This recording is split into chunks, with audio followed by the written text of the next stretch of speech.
इस फिल्म की शुरुआत में हमें मिन्हू नामी एक बहुत बड़े बिजनेसमैन को दिखाया जाता है जो हाल ही में बेल पर जेल से छूट कर आया है क्योंकि उसके ऊपर उसकी गर्लफ्रेंड किम के मर्डर का इल्जाम है। जेल से बाहर निकलते ही मिन्हू अपनी लॉयर को बुलाता है केस डिस्कस करने के लिए। लॉयर को ये केस लड़ने के लिए पूरी डिटेल्स चाहिए थी। वो मिन्हू से सवाल करती है कि आखिर उस दिन होटल में क्या हुआ था, किम कैसे मरी थी और उसका इल्जाम तुम तक कैसे आया, पुलिस को किसने कॉल की, मुझे सारी बातें डिटेल से बताओ। इन सवालों के जवाब देते हुए कहानी फ्लैशबैक में चली जाती है और दिखाया जाता है कि जिस दिन किम का मर्डर हुआ था उस दिन मिन्हू किम से मिलने के लिए एक होटल में गया था।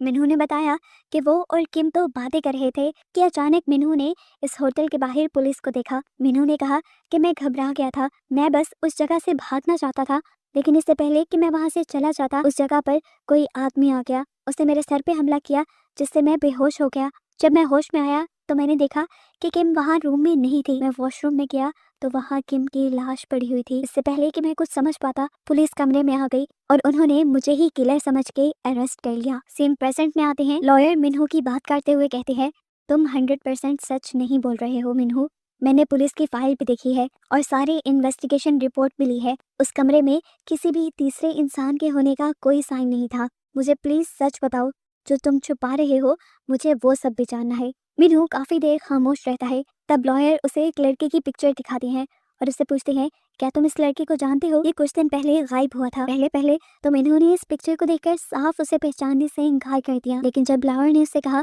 कि तुम सच बोलो तो मिनू इस लड़के की भी कहानी बताने लगा। कहानी एक और मरतबा फ्लैशबैक में गई और हमें दिखाया गया कि कुछ महीनों पहले मिनू अपनी गर्लफ्रेंड किम से मिलने के लिए जा रहा था। मिनू मैरिड था और आजकल उसे रिग्रेट होने लगा था कि वो अपनी वाइफ को धोखा दे रहा है इस रिलेशन के जरिए। इसलिए वो अपनी गर्लफ्रेंड किम से कहता है कि वो जल्द ही इस रिलेशन को तोड़ देगा। किम जो इस टाइम ड्राइविंग कर रही थी, ये बात सुनकर वो गुस्से में आ जाती है और उसका ध्यान ड्राइविंग से हट जाता है।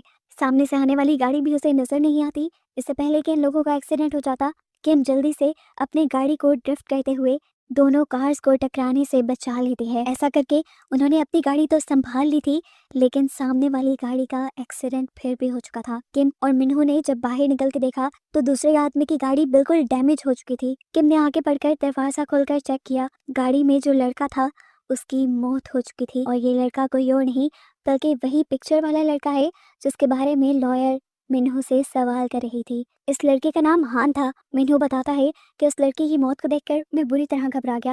मैं पुलिस को कॉल करने ही वाला था, लेकिन किम ने मुझे रोक लिया, ये कहते हुए कि इस रोड पर किसी ने हमें देखा नहीं है। हम फजूल में पुलिस को कॉल करके खुद इस केस में फंसेंगे और हमारी रेपुटेशन भी डाउन हो जाएगी। इससे बेहतर हम खुद इसकी लाश को कहीं ठिकाने लगा देते हैं और चुपचाप यहाँ से निकल जाते हैं। अब इससे पहले कि ये लोग हान की यानी उस लड़की की लाश को ठिकाने लगा देते, यहाँ पर पुलिस की एक कार आ जाती है।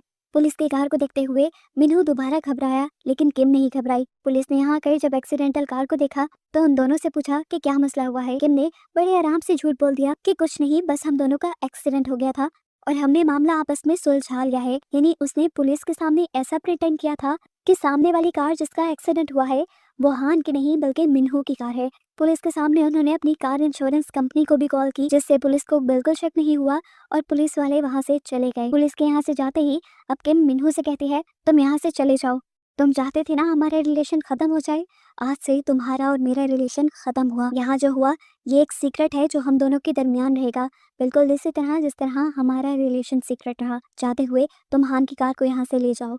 मिन्हू हान की कार लेकर वहां से चला गया, जबकि किम जाकर अपनी कार में बैठ गई। लेकिन एक्सीडेंट होने की वजह से अब ये कार स्टार्ट नहीं हो रही थी। किस्मत से तभी एक बूढ़ा आदमी वहां से गुजरा और उसने किम से पूछा, कोई प्रॉब्लम है? तो किम ने उसे बताया, अभी मेरी गाड़ी का एक्सीडेंट हुआ था, उसके बाद से ही मेरी गाड़ी ऑन नहीं हो रही। यह आदमी किम की मदद करने के लिए इसकी गाड़ी को रिपेयर करने की कोशिश करता है, लेकिन गाड़ी के अंदर फॉल्ट ज्यादा था। वो आदमी किम से कहता है, मेरा घर पास में ही है, अगर तुम चाहो तो मैं तुम्हारी मदद कर सकता हूँ। किम उसकी मदद लेने के लिए मान जाती है और वो बूढ़ा आदमी किम की गाड़ी को टक करके अपने घर ले आता है। काफी घंटों की मेहनत के बाद उस बूढ़े आदमी ने किम की गाड़ी को बिल्कुल ठीक कर दिया था। वो किम से कहता है, आपकी गाड़ी अब ठीक हो गई है, आप यहाँ से जा सकती हैं। किम उस आदमी की बहुत शुक्रगुजार थी। इससे पहले कि वो यहाँ से चली जाती, उसने यहाँ पर एक पिक्चर देखी और वो शौक रह गई। वो हान की पिक्चर थी जिसे एक्सीडेंट में मारकर वो उसकी लाश को ठिकाने भी लगा आई थी। अब उसे रिग्रेट हो रहा था कि जिसको उसने मारा उसी के बाप ने उसकी इतनी मदद की और वो अब बेसब्री से अपने बेटे का इंतजार भी कर रहे थे। बड़े फॉर्मल वे में अंकल ने उससे कहा, देखो इतनी देर से निकला है, अब तक घर नहीं आया मेरा बेटा। साथ साथ वो अपने बेटे को कॉल भी मिला रहे थे। अब किम के हाथ में मौजूद फोन बजने लगा जो कि हान का था। वो घबरा गई क्योंकि अंकल भी फोन की आवाज सुन चुके थे। किम ने जल्दी से फोन सोफे पर रख दिया और अंकल को लगा कि शायद आज उनका बेटा फोन लेकर ही नहीं गया, और ऐसे किम अपने आप को साफ करते हुए वहां से चली गई। यहाँ मिन्हू उस एक्सीडेंट को भुलाने के लिए अब ज्यादा से ज्यादा टाइम अपनी वाइफ, फैमिली और बिजनेस के साथ गुजारने लगा था, जिसकी वजह से बहुत ही जल्दी उसका बिजनेस ग्रो भी कर जाता है। ऐसे ही एक दिन एक पुलिस ऑफिसर मिन्हू से मिलने के लिए उसके ऑफिस आ जाता है और वो उससे पूछता है कि जिस दिन उसने हाईवे पे सफर किया था उसी दिन हाईवे पे एक एक्सीडेंट भी हुआ था। अगर वो इस एक्सीडेंट के बारे में कुछ भी जानता है तो पुलिस को बता दे। लेकिन मिन्हू ने साफ इनकार कर दिया कि वो इस एक्सीडेंट के बारे में कुछ नहीं जानता। हालांकि पुलिस ऑफिसर उसे अपना कार्ड भी दे गया कि अगर तुम्हें उस एक्सीडेंट के बारे में कुछ भी याद आए या पता चले तो मुझे जरूर बता देना। थोड़े दिन बाद मिन्हू को उसकी वाइफ के साथ डिनर करते दिखाया गया। तभी न्यूज में उसी एक्सीडेंट की न्यूज चलने लगी। यहाँ न्यूज में अब एक औरत का स्केच भी दिखाया जाता है जो किसी और का नहीं बल्कि किम का ही स्केच था, और पुलिस बता रही थी कि इस एक्सीडेंट की जिम्मेदार किम है, जिसे अब पुलिस जोरों से ढूंढ रही है। हान के डैड ने पुलिस को यह बयान दिया था कि किम उसे एक्सीडेंट वाले रोड पे ही मिली थी और उसके बाद से किम का कुछ अता पता भी नहीं था, तो सारे शक किम के खिलाफ थे। इतनी देर में अब मिन्हू को किम की कॉल आई। किम उसे मिलने के लिए एक सीक्रेट जगह बुला रही थी। मिन्हू भी बगैर किसी देरी के किम से मिलने के लिए चला गया, जहाँ किम का हुलिया पहले से बिल्कुल बदला हुआ था। किम ने उसे बताया कि मैंने अपने बाल काट दिए हैं और अपना हुलिया चेंज कर लिया है ताकि पुलिस मुझे पहचान ना पाए। यहाँ पर किम सिर्फ मिन्हू को हान के कार्ड्स देने के लिए आई थी। वो मिन्हू से कहती है कि तुम उसके कार्ड की डिटेल्स चेंज कर दो ताकि लोग उसे एक बहरूपिया समझें और पुलिस का ध्यान हमारे से डाइवर्ट हो जाए। मिन्हू किम की बात मानता है और हान के सभी कार्ड्स की डिटेल्स चेंज करने के बाद उसके कार्ड्स भी जला देता है। अब जब पुलिस को इन्वेस्टिगेशन के दौरान हान के कार्ड्स की डिटेल्स चेंज मिलती हैं तो उन्हें लगता है कि हान एक फ्रॉड था, वो कुछ इलीगल काम करता था और शायद पुलिस से बचने के लिए वो ये सारे नाटक कर रहा है। पुलिस को उसका गुमना यानी उसकी मिसिंग भी उसी का एक प्लान लग रहा था। इसी तरह ये केस बंद हो गया और मिन्हू भी काफी रिलैक्स हो गया। अब ज्यादा से ज्यादा बिजनेस पे ध्यान देने की वजह से मिन्हू का बिजनेस भी दिन ब दिन ग्रो करने लगा और बहुत ज्यादा प्रॉफिट होने लगा। जबकि दूसरी तरफ दिखाया गया कि हान के डैड ने पुलिस से दोबारा रिक्वेस्ट की हान को ढूंढने के लिए। उन्होंने पुलिस को यकीन दिलाया कि हान कोई फ्रॉड नहीं था। उन्होंने हान के सारे पुराने डॉक्यूमेंट्स भी उन्हें दिखाए और बोला कि अगर सबूत हान के खिलाफ जा रहे हैं तो यकीनन इसका मतलब है कि हान किसी मुसीबत में है। हान के डैड ने पुलिस से रिक्वेस्ट की कि प्लीज आप दोबारा से इन्वेस्टिगेशन करें, उस जंगल की तो जरूर तलाशी लें जहाँ पर आखिरी मर्तबा हान की कार को देखा गया था। हान के डैड की रिक्वेस्ट मानते हुए पुलिस वाले दोबारा से इस केस को ओपन कर देते हैं और इन्वेस्टिगेशन शुरू कर देते हैं। यहाँ तक कि रात में जंगल की तलाशी के लिए भी निकल जाते हैं। पूरी रात जंगल में ढूंढने के बावजूद भी इन्हें कोई सबूत नहीं मिला। अगली सुबह हान के डैड जब घर वापस आए तो उन्होंने देखा कि उनकी वाइफ दरवाजे पे बेहोश पड़ी थी। शायद वो हान का रास्ता देखते देखते थक कर बेहोश हो गई थी। उन्होंने उठाकर अपनी वाइफ को जाकर कमरे में लिटाया।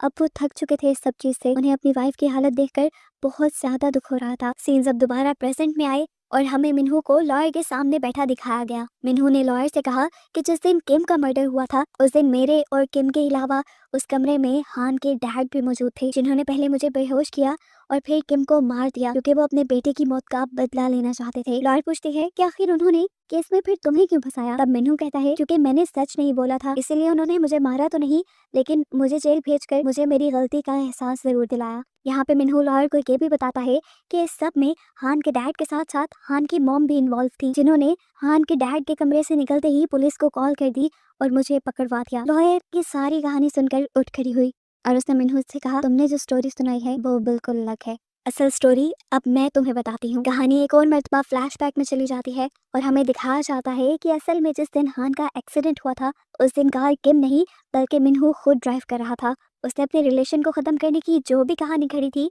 वो सब झूठ थी। उस दिन उसका खुद रोड पे ध्यान नहीं था जिसकी वजह से एक्सीडेंट हुआ और हान मर गया। किम तो यहाँ पे ठीक थी। असल में किम ही पुलिस को कॉल करना चाहती थी और मिन्हू ने ही उस दिन किम को पुलिस को कॉल करने से रोका था, क्योंकि मिन्हू को लग रहा था कि अगर ऐसा कोई केस उसका पुलिस के सामने आ जाएगा तो वो बड़े बड़े बिजनेस टाइकून में अपना नाम नहीं बना सकेगा। हालांकि किम को अपने नाम की कोई परवाह नहीं थी। वो मिन्हू ही था जिसने किम को ये करने पे मजबूर किया। यहाँ तक कि हान की लाश को छुपाने और ठिकाने लगाने तक का प्लान भी सारा मिन्हू का ही था। और मिन्हू इतना शातिर था कि उसने सारा प्लान इस तरीके से खेला कि खुद वो इस सारे केस से साइड पे रहा और सारी जगह किम फंसती गई। किम को तो खुद हान की मौत का कहीं ना कहीं बहुत दुख था। पुलिस भी किम के पीछे पड़ी हुई थी।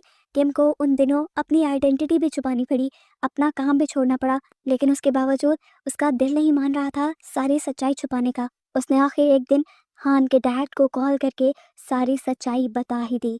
और जैसे ही ये बात मिन्हू को पता चली तो मिन्हू को बहुत ज़्यादा गुस्सा आ गया और इसी गुस्से में असल में उसने किम की जान ले ली। अब क्योंकि वो हान के मर्डर के साथ साथ किम का भी मर्डर कर चुका था, इस सब में फंसना तो वो नहीं चाहता था। उसने अपने आप को भी चोट लगाई और वहाँ पे बेहोश हो गया और फिर ये सारा ड्रामा किया कि उसे जबरदस्ती उसकी दोस्त के मर्डर के केस में फंसाया जा रहा है। जैसे जैसे लॉयर की सारी स्टोरी मिन्हू को बता रही थी, मिन्हू का मुंह खुला का खुला रह गया था। वो हैरान था कि लॉयर को सारी सच्चाई कैसे पता है, हालांकि सारी सच्चाई तो मिन्हू ने कभी किसी को बताई ही नहीं। यहाँ लॉयर उससे कहते हैं, घबराने की बात नहीं मिस्टर मिन्हू, मैं आज भी आपके साथ हूँ और आपका केस लड़ने के लिए तैयार हूँ। लेकिन मुझे बता दें कि आखिर आपने हान और हान की कार को छुपाया कहाँ पे है। हान के पास अब दूसरी कोई चॉइस नहीं थी कुछ छुपाने की, इसलिए उसने लॉयर को सच बता दिया कि उसने हान की डेड बॉडी को उसकी कार के अंदर ही डालकर एक लेक में डुबा दिया था। यहाँ पर मिन्हू एक बहुत ही दर्दनाक कन्फेशन करता है कि जब मैं हान की गाड़ी को लेक के अंदर फेंकने गया था तो इस टाइम गाड़ी के अंदर हान जिंदा था। वो मुझसे अपनी जान की भीख मांग रहा था, लेकिन मैं रिस्क नहीं ले सकता था।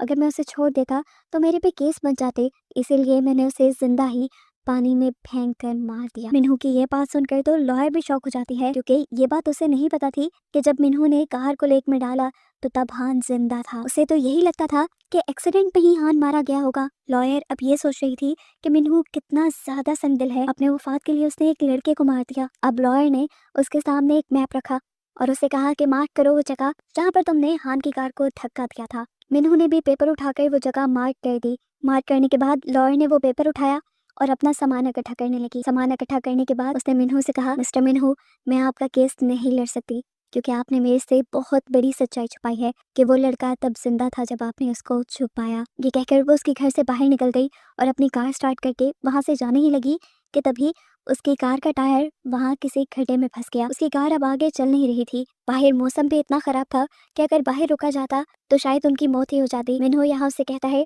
कि अगर आप चाहें तो मेरे घर पे स्टे कर सकती हैं। इस टाइम ये लॉयर उसकी बात मान लेती है और उसके घर वापस आ जाती है। घर आने के बाद मिन्हू नोटिस करता है कि इस लॉयर के सिग्नेचर असली लॉयर से मैच नहीं कर रहे थे। मिन्हू अब कंफ्यूज हो गया और यहाँ पर कहानी में आया एक बहुत मजे का ट्विस्ट। असल में जो औरत यहाँ पर आई थी वो कोई लॉयर नहीं थी, बल्कि थी हान की मॉम, जो सिर्फ मिन्हू से उसका कन्फेशन लेने के लिए आई थी, ताकि वो सिर्फ ये जान सके कि असल में मिन्हू ने हान को और हान की कार को कहाँ छुपाया है। मिन्हू को जैसे ही इस बात का अंदाजा होता है तो वो फौरन हान की मॉम के ऊपर अटैक कर देता है। यहाँ इस हाथापाई में ये दोनों ही गिर जाते हैं और दोनों के ही सर पे चोट लगने की वजह से दोनों बेहोश हो जाते हैं। कुछ देर बाद सबसे पहले हान की मॉम को होश आता है। होश में आते ही उन्होंने यहाँ पे एक गन उठा ली अपना डिफेंस करने के लिए, लेकिन यहाँ मिन्हू एक और मर्तबा चला के दिखाता है और हान की मॉम से अपने ऊपर ये गोली चलवा लेता है और साथ ही पुलिस को भी कॉल कर देता है। इतनी देर में पुलिस जब यहाँ आई तो पुलिस को लगा कि हान की मॉम ने मिन्हू को मारने की कोशिश की है और इस तरह किलर मानते हुए उन्हें अरेस्ट कर लिया जाता है। पुलिस अब उसे अपनी कार में बिठा लेते हैं।